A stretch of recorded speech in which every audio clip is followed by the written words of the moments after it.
السلام علیکم ورحمۃ اللہ وبرکاتہ۔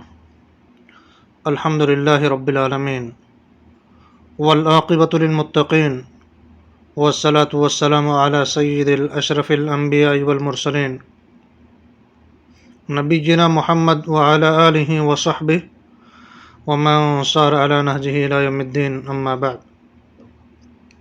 برادران اسلام، اللہ تعالیٰ نے ایک انسان کو انگنت نعمتوں سے نوازا کہ جن نعمتوں میں سے ایک عظیم نعمت زبان ہے، کہ جس زبان کے ذریعے سے ایک انسان اپنے جذبات اور اپنے احساسات کی ترجمانی کرتا ہے۔ یہ زبان ایک ایسی عظیم نعمت ہے جس کے ذریعے سے ایک انسان جنت نعیم کا مستحق بھی ٹھہرتا ہے، اور یہی زبان ایک انسان کو جہنم میں لے جانے کا باعث بن سکتی ہے۔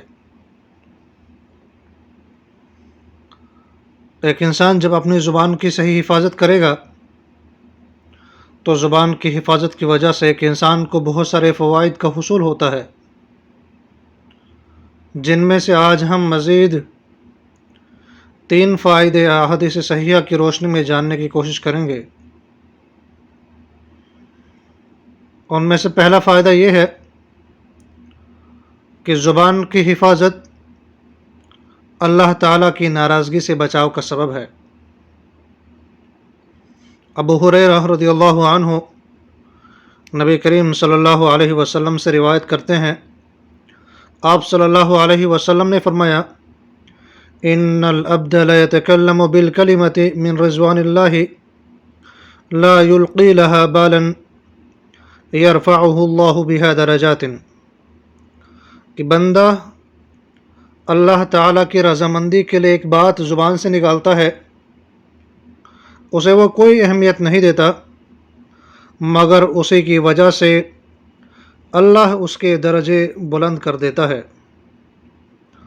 وَإِنَّ الْعَبْدَ لَا يَتَكَلَّمُ بِالْكَلِمَةِ مِنْ سَخَطِ اللَّهِ لَا يُلْقِي لَهَا بَالًا يَهْوِي بِهَا فِي جَهَنَّمَ۔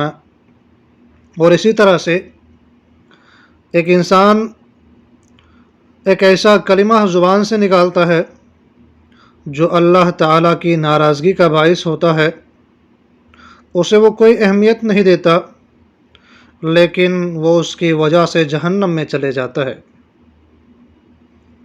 صحیح بخاری کتاب الرقاق باب حفظ اللسان، حدیث نمبر 6478۔ اسی طرح سے جو دوسرا فائدہ ہے، زبان کی حفاظت اللہ تعالیٰ اور یوم آخرت پر ایمان لانے والا کام ہے۔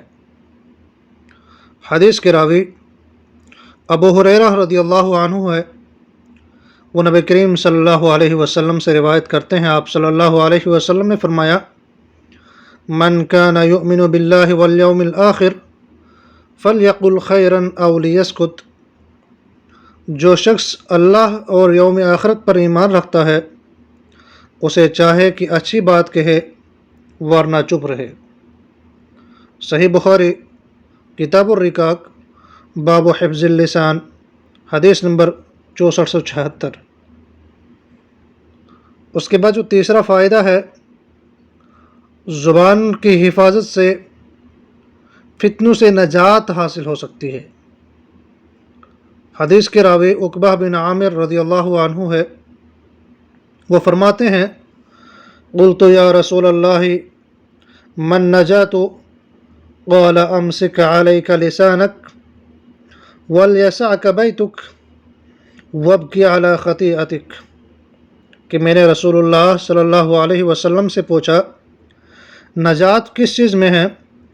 آپ صلی اللہ علیہ وسلم نے فرمایا، اپنی زبان کو قابو میں رکھو، اپنے گھر کو لازم پکڑو اور اپنے گناہوں پر رویا کرو۔ سنن ترمذی ابواب الزہد باب ما جاء فی حفظ اللسان، حدیث نمبر 2406۔